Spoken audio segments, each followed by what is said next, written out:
우리나라가 유난히 부동산에 대한 비중이 너무 높다라는 거예요. 특히 노후에는 안정성이 가장 중요한 키워드가 되는데 한쪽으로 몰렸을 때 한번 무너지는 시기가 온다면 내 노후가 같이 무너질 수도 있다는 얘기죠. 남이 굴리든 내가 굴리든 간에 결국 노후에 우리에게 필요한 건 현금 흐름이고요. 이 세 가지를 기본으로 내가 갖고 있는 자원들을 조합하고 설계해 나가시면 노후 준비는 좀 더 심플한 대상이 될 거예요.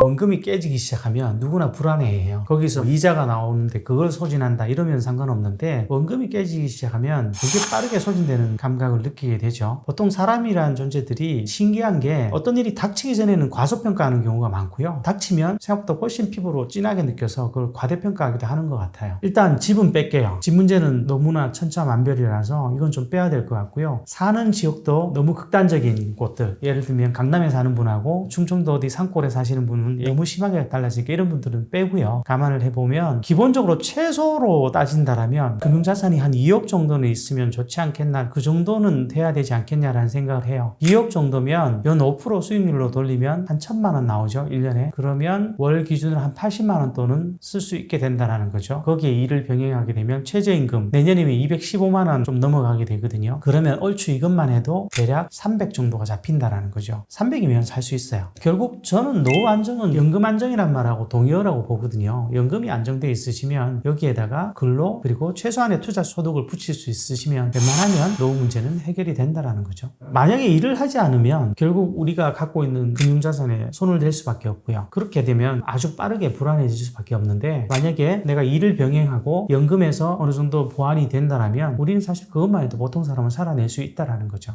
저는 맡기는 것은 당연히 할 수 있는 선택이라고 봅니다. 다만 이제 돈 문제가 걸려있고 이해관계가 걸려있다 보니까 내가 맡긴 분을 100% 신뢰하기는 사실 쉬운 상황이 아니잖아요. 그래서 그분이 뭔가를 운영하실 때 어떤 식으로 운영하고 있는지를 알아보는 식견 정도는 필요해요. 그러려면 결국 남이 굴리든 내가 굴리든 간에 결국 돈에 대한 공부는 필수라는 거죠. 우리 시대에서는 이게 어쩔 수 없는 선택인 것 같아요. 정립을 이렇게 해두시면 좀 명쾌해지실 것 같아요. 결국 노후에 우리에게 필요한 건 현금 흐름이고요. 이 현금 흐름은 세 가지 경로로 창출이 돼요. 첫 번째가 연금이고요. 두 번째가 근로, 그리고 세 번째가 투자를 통한 소득입니다. 그리고 이 세 가지를 기본으로 내가 갖고 있는 자원들을 조합하고 설계해 나가시면 노후 준비는 좀 더 심플한 대상이 될 거예요.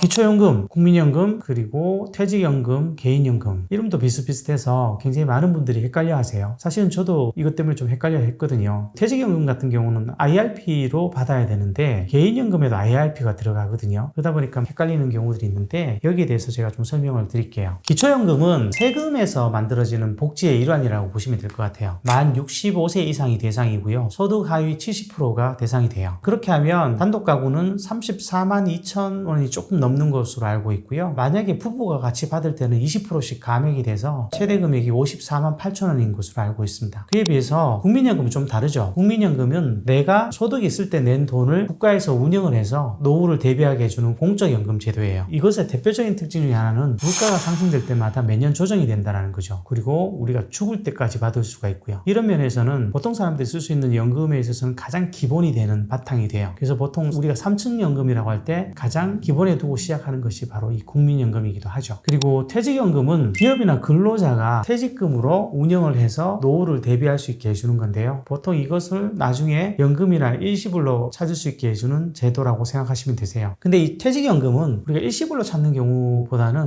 보통 연금으로 찾을 때 퇴직연금이란 말을 쓰는 경우가 좀 더 많다라는 것 정도만 기억해 두시면 될 것 같아요. 퇴직금을 받을 때는 IRP로 무조건 받아야 되는데 개인이 연금을 만들기 위해서 IRP를 드실 수도 있어요. 이럴 경우에도 보통 IRP라고 부르기 때문에 사람들이 굉장히 착각을 많이 하시는데, 퇴직금을 받아서 넣는 게 아니고 내가 내 노후를 대비해서 조금씩 넣는 돈이라면 그걸 이제 개인연금 IRP라고 생각하시면 되실 것 같아요. 개인연금은 그야말로 개인이 드는 연금입니다. 대표적인 것이 연금저축하고 IRP가 있는데요. 이걸 하시면 세액공제도 되고요. 그리고 과세이연도 되고 조율과세도 돼서 여러 면에서 장점이 있죠. 근데 이게 여유가 좀 있어야 하실 수 있기 때문에 보통 생활에 쫓기시면 국민연금만으로 커버를 하시려는 분들이 꽤 많은데, 사실은 제일 문제가 정년까지 다닌다고 해도 정년이 60이잖아요. 그러면 최근 같으면 연차별로 국민연금 수급 시기가 나눠지는데 나중에 결국 65세로 통일이 될 건데, 그러면 그 5년의 공백이 뜨잖아요. 보통 이 시기를 소득 크레바스 시기라고 하는데, 이 시기를 넘어갈 때 가장 유용하게 쓰이는 것 중에 하나가 개인연금이에요. 개인연금은 들어놓으시면 5년 이상 납입을 하시면 55세 이상이면 언제든지 수령이 가능하세요. 직역연금이라는 게 있어요. 공무원, 군인, 교원 같은 분들이 받는 것이 대표적인데, 이 직역연금은 사실은 개인의 경우에 납입 금액이 보통 민간 기업보다 훨씬 많죠. 공무원은 9%를 내거든요. 자기가 9%를 내고 정부에서 9%를 보조를 해줘요. 그러다 보니까 금액이 훨씬 크고 오래 납입을 하시는 경향이 있죠. 이런 분들이 만약에 퇴직금을 일시불로 찾지 않고 연금으로 전환하시고 개인연금까지 가입을 하시면 어지간하면 500만 원이 맞춰지는 경우가 많아요. 왜냐하면 보통 이분들은 또 30년이 넘다 보니까 퇴직과 동시에 연금을 받으실 수 있거든요. 이런 경우는 굉장히 좋은 거죠. 그러면 국민연금 받으시는 분들은 이게 안 되냐? 가능할 수도 있어요. 다만 국민연금은 아직도 아마 많이 받으시는 분이 정년까지 하셔도 150에서 200 사이일 거예요. 그렇다라는 것은 퇴직금도 연금으로 받아야 되고요. 그리고 개인연금도 굉장히 탄탄하게 보완을 해줄 수 있어야 된다는 거죠. 기본적으로 저희는 3층 연금이라는 표현을 많이 하죠. 제일 밑에 국민연금을 깔고 그 위에 퇴직연금을 얹고 그 위에 또 개인연금을 얹어요. 여기다가 최근 경향 같으면 주택이 있으신 분들은 주택연금을 여기다 더 얹으실 수도 있고요. 그런데 문제는 이제 국민연금도 그만큼 충분히 납입을 했느냐? 퇴직금을 보통 우리가 찾을 때 연금으로 찾는 분보다 일시불로 찾는 분들이 훨씬 많죠. 이런 것들에 대해서 조정이 좀 필요하긴 합니다.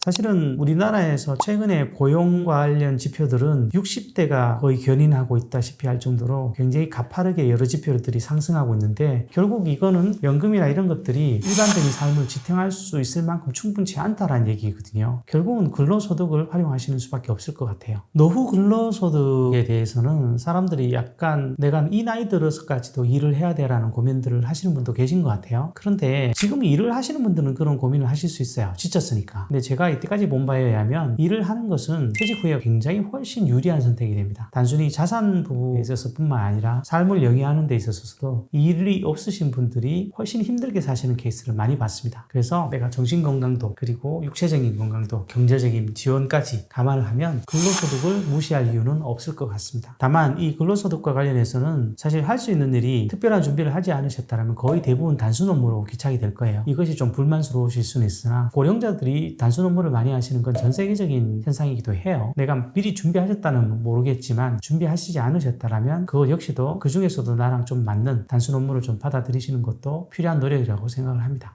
근로소득을 등한시 하시는 분들이 보통 그나마 갖고 있는 돈을 키워보시겠다고 투자로 덤벼드시다가 망하시는 경우들이 굉장히 많거든요. 가장 많이 회자되고 있는 투자 방법 중에 하나가 자산배분 투자입니다. 이 자산배분 투자는 쉽게 얘기하면 달걀을 한 바구니에 담지 않고 여러 개로 나누어서 위험 분산을 하는 투자 방법이라고 보시면 되세요. 일반적인 투자보다 훨씬 손실을 볼 확률이 적은 거죠. 물론 손실은 볼 수 있습니다만은. 근데 이 자산배분 투자로 하는 대표적인 상품이 TDF라는 게 있어요. TDF는 타겟 데이트 펀드라고 해서 은퇴 목표 시점 펀드라고 보시면 될 것 같아요. 보통 이거는 TDF 2030, 2035, 2040 이런 식으로 해서 본인의 은퇴 시점과 비슷한 거를 들어 놓으시면 되는데, 보통 이거는 은퇴 시점이 다가올수록 위험 자산, 그러니까 주식 같은 비중을 낮추고 은퇴 시점에 맞춰서 안전자산의 비중을 많이 올려요. 보통 이런 것들을 장기적으로 투자하시면 어지간하면 5% 전후 수익은 나는 경우들이 많거든요. 그러면 저는 그거는 투자 수단으로서 훌륭한 수단이라고 봅니다. 내가 투자와 관련해서 머리 쓰는 것이 싫다 이러신 분들이면 TDF 들어놓으셔도 좋으실 것 같아요. 저 역시 개인연금을 TDF로 운영을 하고 있습니다. 대표적인 게 몰빵 투자 같은 것들이죠. 특히 요즘같이 주식이 가파르게 오르면 주식이 없는 분들이 굉장히 박탈감에 시달리게 되죠. 그래서 급한 마음에 나도 한번 왕창 한번 때려 넣어보자 뭐 이러시는 경우들이 생기는데, 굉장히 가파르게 올라왔다는 것은 달리 말하면 굉장히 가파르게 식을 수도 있다는 얘기인 거죠. 그렇게 한 바구니에 모든 것들을 때려 넣는 투자는 저는 권하고 싶지는 않습니다. 그게 또 회복되려면 엄청나게 시간이 걸릴 수도 있으니까요. 그 다음에 상식적으로 굉장히 과도한 수익률을 자랑하는 투자들이 좀 있어요. 이런 것들은 그 위험을 반드시 확인하고 접근하셔야 돼요. 누군가 그런 말을 한 적이 있거든요. 시장에서 평균 수익률을 상회하는 것들은 그만큼이 리스크라고요. 확실히 그런 부분들은 굉장히 주의하지 않으면 내가 거기에 혹해서 들어갔다가 오히려 그 리스크를 온전히 내가 감당해야 되는 경우들이 있다라는 것이죠. 상식적이지 않은 투자는 상식적이지 않은 결과로 돌아오는 경우가 꽤 많다라는 거 거 기억해 주시면 좋으실 것 같습니다.